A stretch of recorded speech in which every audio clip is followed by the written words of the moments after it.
नतीजे को देख परेशान हुई बीजेपी। चिराग पासवान से परेशान हुई बीजेपी।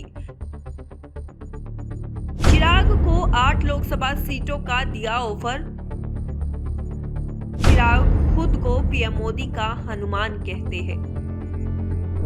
इंडिया गठबंधन के शिल्पकार माने जाने वाले नीतीश कुमार के साथ आने के बाद बीजेपी की स्थिति बिहार में तो मजबूत हो गई है, लेकिन दूसरे सहयोगियों के साथ सामंजस्य बैठाना चुनौती बन गया है। चिराग पासवान और बीजेपी और उनकी लोक जनशक्ति पार्टी को खुश रखने का तरीका ढूंढ रही है। ऐसा इसलिए है कि भगवा खेमा उनके चाचा और केंद्रीय मंत्री पशुपति पारस को भी साथ रखना चाहता है।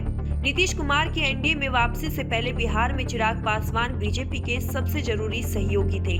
उन्होंने कई मौकों पर खुद को पीएम मोदी का हनुमान भी कहा था, लेकिन नीतीश के साथ आते आते वह अब हाशिए पर जाते दिखाई दे रहे हैं। तेजस्वी यादव की पार्टी आरजेडी ने हालात को भांपते हुए चिराग पासवान को 8 सीटों का ऑफर दे दिया। इनमें से 6 बिहार की सीट और 2 बिहार से बाहर की सीट शामिल है। इसके लिए चिराग को महागठबंधन में शामिल होना होगा। सूत्रों ने कहा कि भाजपा अब इस पर विचार कर रही है कि चिराग के साथ किस ढंग से सीट शेयरिंग करनी है। पार्टी के कुछ नेता इसे दबाव की राजनीति बताते हैं। आपको बता दें कि चिराग पासवान के पास कथित तौर पर 6 से 7% वोटों का समर्थन प्राप्त है। हालांकि पार्टी में हुई टूट के बाद इसका आंकलन होना बाकी है।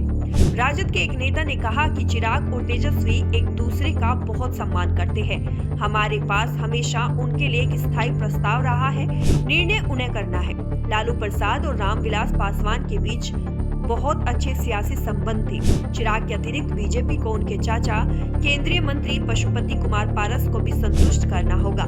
पारस राष्ट्रीय लोक जनशक्ति पार्टी के प्रमुख है और एनडीए के सहयोगी भी है। चिराग और पशुपति पारस दोनों ही पासवान की सियासी विरासत के वास्तविक उत्तराधिकारी होने का दावा करते हैं। एक बीजेपी नेता ने कहा कि 2019 के लोकसभा चुनाव में हमने एलजेपी और जेडीयू के सहयोगियों के साथ बिहार में 40 में से 39 सीटें जीती। यह एक अच्छी केमिस्ट्री है, हम इसमें खलल डालने का जोखिम नहीं उठा सकते, लेकिन हमारी चुनौती यह है कि पारस को कैसे और कहां समायोजित किया जाए। चिराग हाजीपुर सीट से चुनाव लड़ने पर अड़े हैं। अभी पशुपति पारस वहां से सांसद है। भाजपा के एक नेता ने बोला कि चिराग पासवान ने पिछले सप्ताह बीजेपी के राष्ट्रीय अध्यक्ष जेपी नड्डा से मुलाकात की थी और उन्हें आशा है कि टकराव जल्द ही सुलझ जाएगा। ऐसी चर्चा है कि पारस को समस्तीपुर से चुनाव लड़ने के लिए बोला जा सकता है। वर्तमान में इस सीट से चिराग के चचेरे भाई प्रिंस राज सांसद है। अगर ऐसा होता है तो चिराग एनडीए में बने रह जाएंगे और तेजस्वी यादव के विरुद्ध एक युवा चेहरा एनडीए के पास होगा, जो कि लोकसभा चुनाव के दौरान पलटवार करते नजर आएंगे। बीजेपी और एलजेपी दोनों सूत्रों का बोलना है कि चिराग को 5 लोकसभा सीटें और 1 राज्यसभा सीट की पेशकश की जा सकती है। 2019 की तुलना में 1 कम होगी।